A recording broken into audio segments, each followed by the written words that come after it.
And in what the U.S. Air Force is calling a coincidence, two top nuclear missile commanders at two different bases were fired, with a third high-ranking official being disciplined.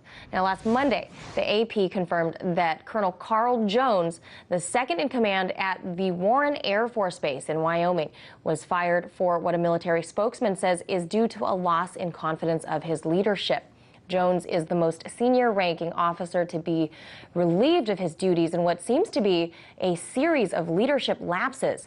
And Lieutenant Colonel Jimmy Keith Brown of the Minot Air Force Base in North Dakota was relieved of his duties for making sexist remarks to subordinates, where women in his squadron were made to feel that pregnancy would negatively impact their careers in the Air Force. Now, to discuss these topics, I was joined earlier by Colin Clark, the editor at Breaking Defense. I first asked him if this string of firings of these high-ranking officials, if this was a common occurrence, or if this is an exception to the norm. No, this is an exception to the norm. Colonels are very rarely relieved of command.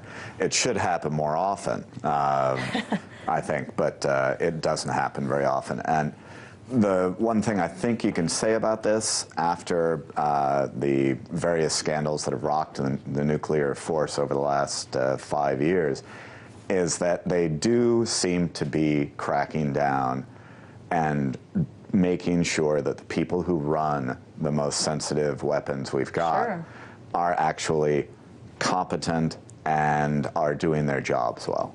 Now, in recent years, we've seen, specifically pertaining to the people that work at these nuclear defense bases, a string of bad behavior, right, such as officers cheating on exams, drugs, I mean, ecstasy, party drugs, exam cheating.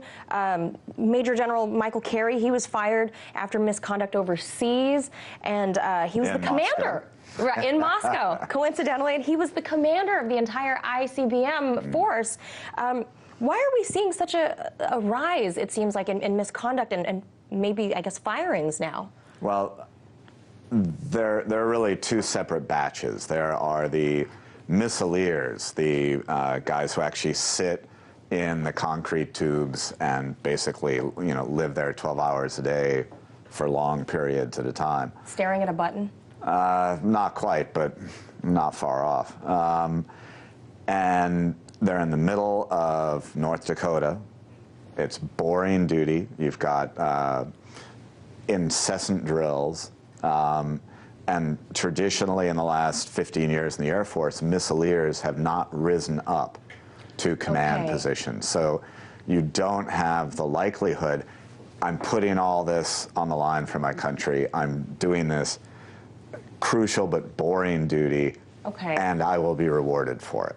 So do you feel like it's maybe that these men and women feel, these young men and women, I should add, the missileers, that perhaps they feel stifled in their careers, or is it monotony? And neglected. I mean, the Air Force has talked a lot about the importance of the nuclear mission, but the really concrete basic things like promotions, pay, I mean, pay has improved now.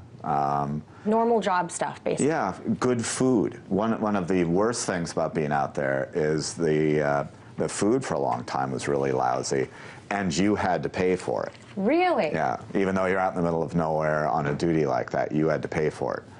And it's uncomfortable duty, and to a large degree, you got punished for making a mistake, but you didn't get rewarded for doing a good job. And this is something, to her credit, the Secretary of the Air Force came in and said she was going to try to fix. She has been, Secretary James has been very proactive, I think.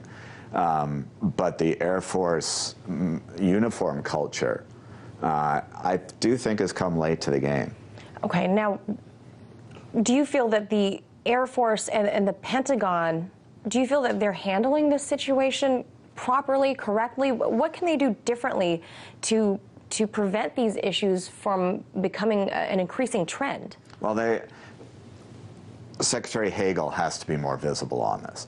He has to go out and say, visit the bases once or twice a year, actually, show the flag and say, what you do is absolutely crucial to national defense, and we not only recognize it, but we will reward you.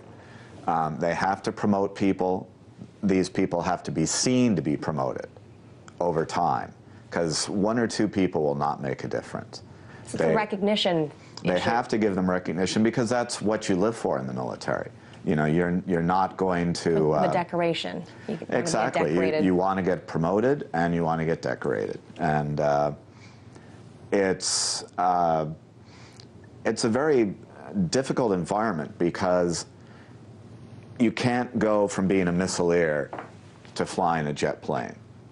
The training is very limited.